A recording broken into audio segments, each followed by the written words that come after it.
Daniel Aguilar es el propietario de la librería El Tiempo Perdido en la calle Puentezuelas. Le he pedido que nos traiga unas cuantas recomendaciones literarias en este Más de Uno Granada Semana Santero, es decir, recomendaciones literarias para estos días contritos. Daniel Aguilar, buenas tardes. Buenas tardes, don Guillermo Mendoza. Lamento decirte que estoy con astenia primaveral. Yo también, ¿eh? Soy alérgico al polvo de los libros, lo cual es irónico. He dormido poco. Uh-huh. Y todos mis apuntes para esto que me pediste hace 2 días se reducen a un post-it rosa. ¿Te parece serio? No lo es, pero no puedo hacer más. No lo admitas, esto...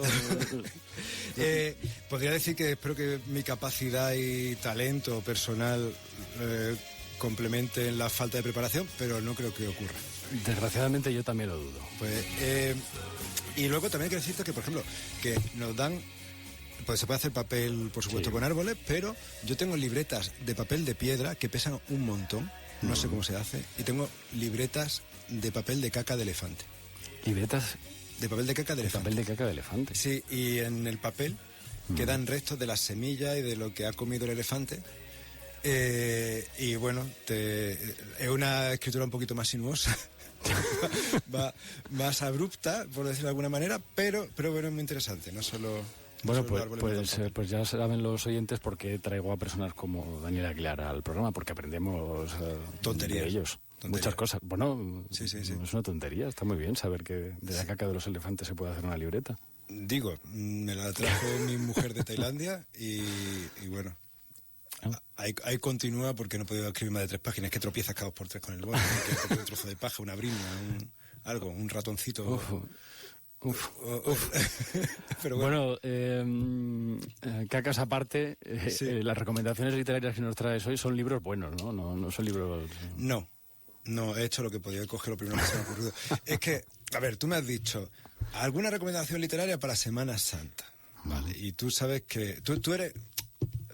Voy a utilizar el plural aquí, ¿vale? Uh-huh. Tú y yo somos muy parecidos en muchas cosas, Guillermo Mendoza, en el cual no somos lectores coyunturales, en ningún caso. Es decir, no somos de esos que leen temáticamente, ni les preocupa... Decía, a mí me saca un poco de quicio que en Semana Santa todos sean en la tele, o por lo menos lo eran, ¿no? Peplums, Marcelino Panivino, Ben-Hur, que no sé bien qué tiene que ver Ben-Hur con la Semana Santa, es exactamente. Bueno, un poco... violencia.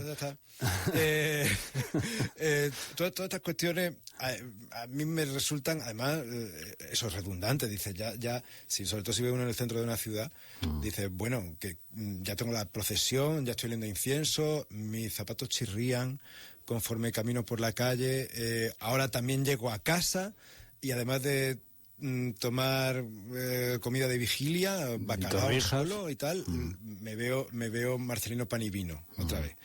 Y me pongo a llorar, ¿no? Y tal, porque es muy triste.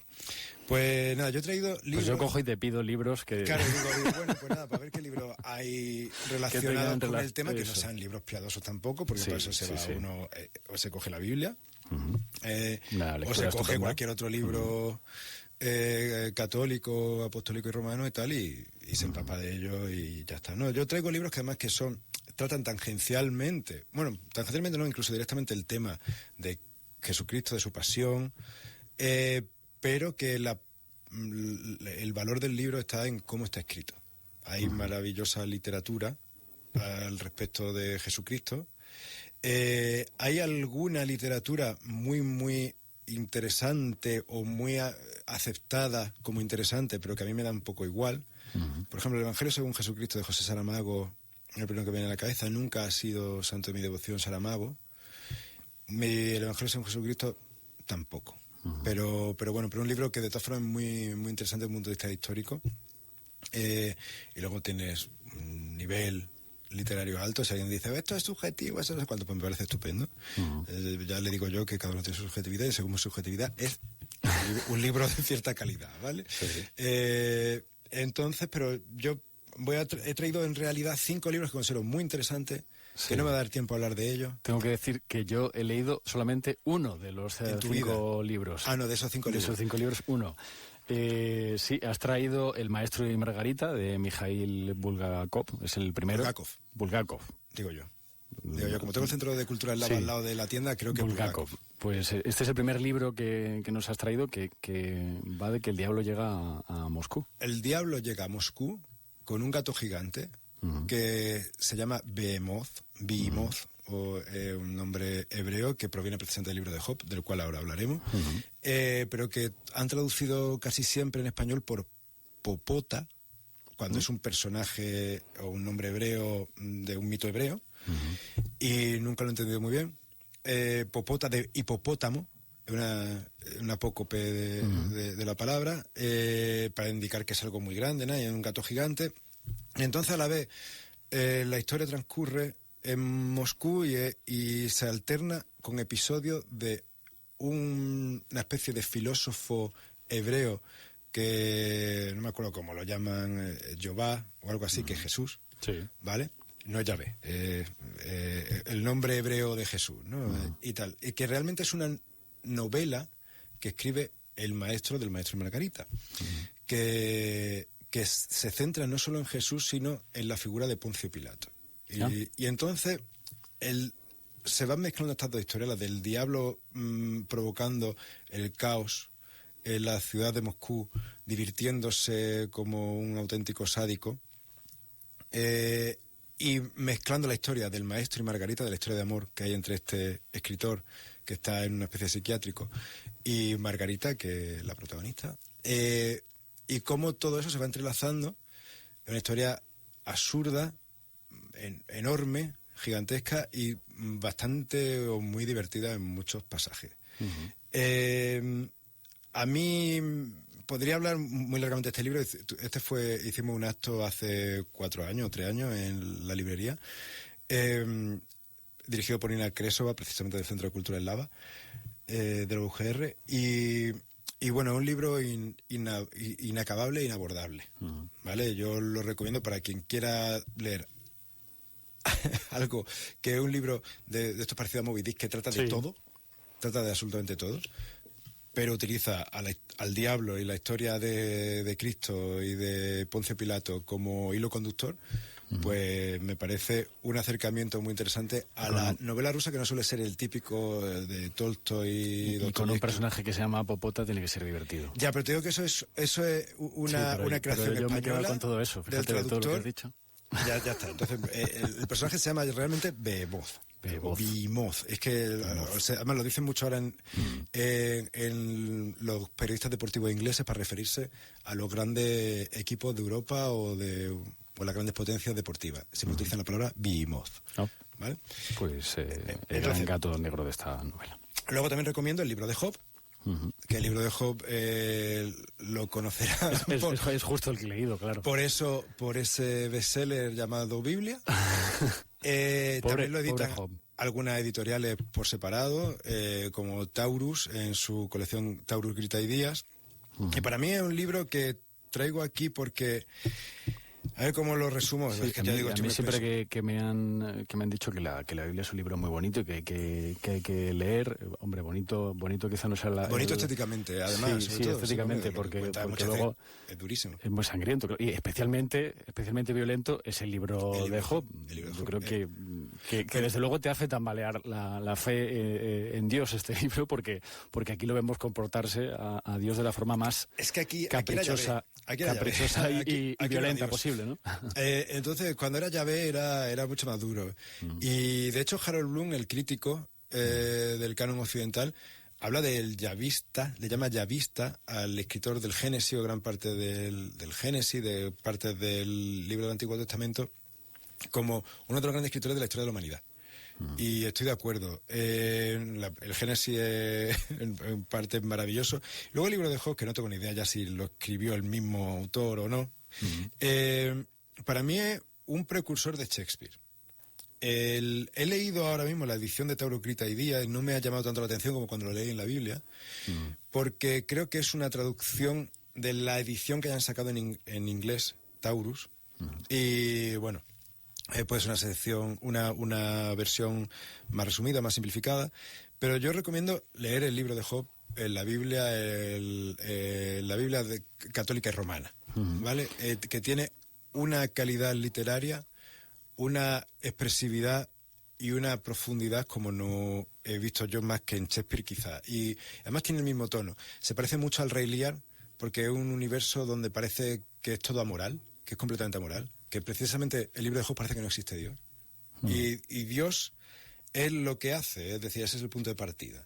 Sí, Dios le dice al diablo, haz lo que quieras con Job, yo no voy a intervenir, ¿no? Entonces hay un momento en el que Dios se quita de en medio, permite al diablo que se vuelva un poquito otra vez sádico, o como dicen en Pulp Fiction, sobre un poco medieval. Bueno, es que todas las cosas malas que puedas imaginar que te puedan pasar en la vida le pasan a... Además, le ocurren en los primeros 30 segundos comprimidos. Todas las noticias le llegan de golpe, pierde todo lo que tiene, sus 7 hijos, y cuando parece que lo van a dejar un poco en paz, dicen, bueno, y ahora le vamos a lacerar el cuerpo, ¿vale? y tiene una frase maravillosa, que a lo mejor a la gente le parece terrible, pero que es una frase de su mujer que está harta ya, también de lo piadoso que es su marido, y dice, maldice a tu Dios y muere, ¿no? Pero no es de odio, es de hartazgo, es de una cantidad de sufrimiento superior a lo que puede aguantar el alma humana. Y sin embargo él dice lo de desnudo salí del vientre de mi madre. Del vientre de mi madre y desnudo volveré. Exacto. Sí. Entonces, para mí me parece una maravilla en general y sobre todo una exuberancia del lenguaje en la versión de la propia Biblia, que me parece muy, muy, muy recomendable.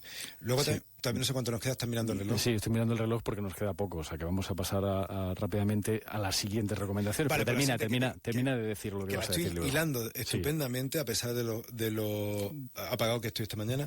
Son los mitos hebreos, de Robert Graves, el señor de Yo Claudio, ¿vale? Precisamente, en este libro, es un libro muy recomendable para leer con la Biblia, para leer el Génesis, mucho más que el de Blackie Books, lo siento, pero a mí el de Blackie Books no me gusta, donde te explica los mitos de los cuales surge el Génesis. Cada capítulo del Génesis, Noé, la creación, etcétera, de dónde viene y cómo eran esos mitos, a veces zoroástricos, a veces de la zona de Babilonia, etcétera, en los que se basa el Antiguo Testamento y la parte del Génesis en concreto. Y es una maravilla ver todas las versiones que había, por ejemplo, de la creación de Noé, de José en Egipto, etcétera.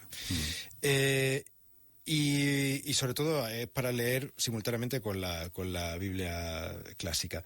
Luego también, ya como ya estamos terminando, un libro que me encanta, que es La historia de los papas, de John Julius Norwich, ¿vale? Donde están todos los papas desde San Pedro hasta Benedicto XVI.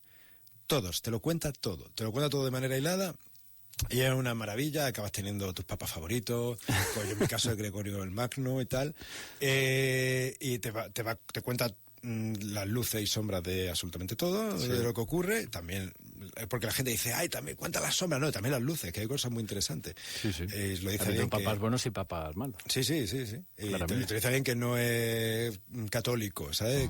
Pero a mí me parece un libro estupendo, más contado con una ligereza y una sencillez totalmente maravillosa. Y luego, Los cristianismos derrotados, para terminar, un libro de Antonio Piñeiro, que es un libro sobre todas las doctrinas herejes, que el cristianismo católico ha derrotado desde un punto de vista doctrinal. Y es muy interesante todo ese tipo de cuestiones de cómo los gnósticos, los jansenistas, toda esta herejía que durante un momento convivieron con el cristianismo, incluso hasta fueron casi mayoría en algún momento, como el maniqueísmo, y cómo acaban formando parte del margen de la historia y acaban siendo borradas y por qué motivos, ¿no? Y precisamente no me acuerdo si creo que en el gnosticismo habla, entre otras cosas, de que Yahvé, el Dios del Antiguo Testamento, es tan malvado que no puede ser el Dios verdadero, sino es el diablo. Es que era malo. Y entonces pues bueno, la Iglesia Católica tuvo algún problema con ello. Sí. Daniel Aguilar, librero del tiempo perdido, tengo que despacharte ya. Lo he metido todo muy comprimido, ¿verdad? No, muy bien, ha quedado estupendo. Yo creo que van a acudir corriendo a una librería a comprar estas recomendaciones literarias que hace el librero del tiempo perdido. Muy bien, si muy quieren bien. pasarse por el tiempo perdido, pues está bien, si no, pues que pasen a su librería de confianza. Hombre, yo estaría muy decepcionado porque no pase que a la mía, pero vale. El Maestro y Margarita, Los Papas, el libro de Job y los cristianismos derrotados, también los mitos hebreos, son los libros que nos ha recomendado Daniel Aguilar del Tiempo Perdido. Muchas gracias, Dani. Pues muchísimas gracias a ti por invitarme. Un abrazo.